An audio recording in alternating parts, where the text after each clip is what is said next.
so that means it's another episode of Camp Punch. I actually brought on Prodigy Joey, and I actually say actually a lot.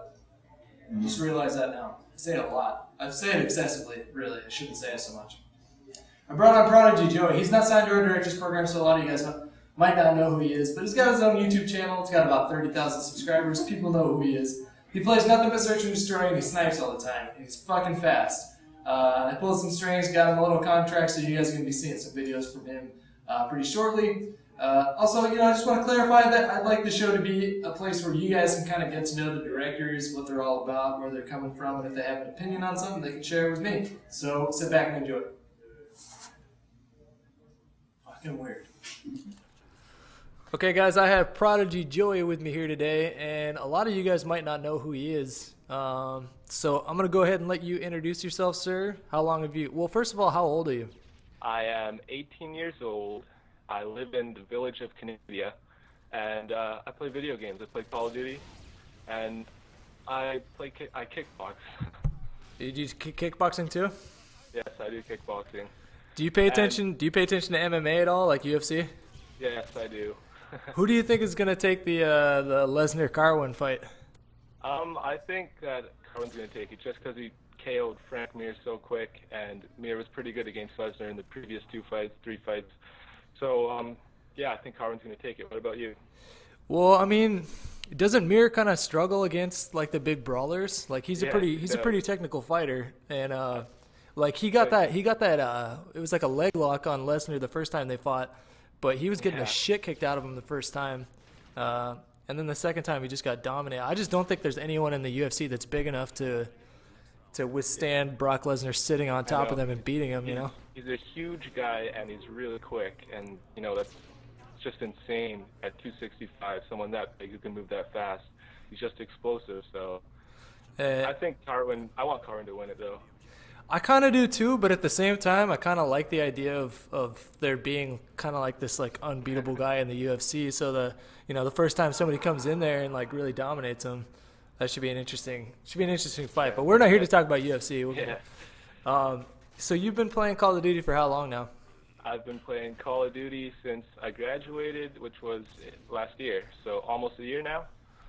And you started with COD 4, or did you start just with Modern Warfare 2? I started with COD 4 for about 2 months, and then I was playing Halo before that. So played Halo about 3 months before I started COD 4, and then I moved on to Modern Warfare 2 after COD 4, and I've been here ever since. Yeah, I'm just now getting into Halo, and I just discovered that Team SWAT might actually be my my game type where I can actually do pretty decent in, because it's pretty similar to Call of Duty in that it's more about sort of like twitch, reflexy, maybe bump up your sensitivity a little bit, and you can play a little bit more aggressive. Have you played MLG inside Halo 3? I have, and I get just dominated, just like really dominated, because Call of Duty it's not so much about precision. And I've talked about sniping before in Call of Duty, and how I have this theory that like accuracy is important to a certain degree, but I think in Call of Duty, the more that was nasty. That was a nasty shot there. I think in Call of Duty, I think something that's more important is finding a balance between aggressive play style, like playing aggressive and playing smart. Like I think that if people make the mistake of playing too passively in Modern Warfare 2, and that's why I particularly enjoy your videos. I've been subscribed to your channel for a while. Yeah. I try and mix it up. I try and, there's a time where you can rush, you can push up, and there's a time where you should just sit back because, your team's probably dead or something. And right here, you see I switched to a hardline class. The reason I did that was because I had a Predator missile, and I thought I was on a 5-kill streak, and with hardline, 1 kill will get you a Harrier. So I try and do little things like that in my search and destroy gameplay. It can help you a lot, save you a 1 kill, which can be kind of hard to get. Yeah, I used to play search and destroy quite a bit in COD 4. In fact, towards the end of COD 4, that was pretty much all I played. And I haven't really gotten too much into search and destroy in Modern Warfare 2. But that's sort of why I like your channel so much, is because you're all about search and destroy.